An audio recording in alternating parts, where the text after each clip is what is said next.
Okay, so ito yung charcoal cabin filter na nabili sa Mi Shopee, which is for Nissan NV350, and then we're gonna install it dito. So andito yun, nandito yung pinaka filter niya, no? Or andito yung pinakalagay ng cabin filter niya. So buksan lang yan, then tatanggalin lang to. Bali naka-clip lang yan, no?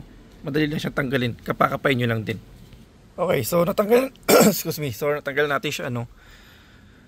So eto, may takip yan dito, ayan lang naman yun. Kunin lang natin yan. Sorry.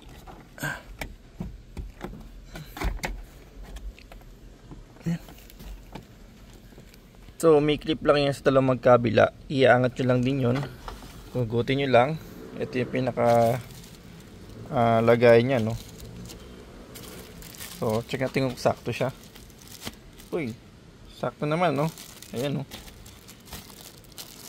Okay, so lagay natin siya dito na.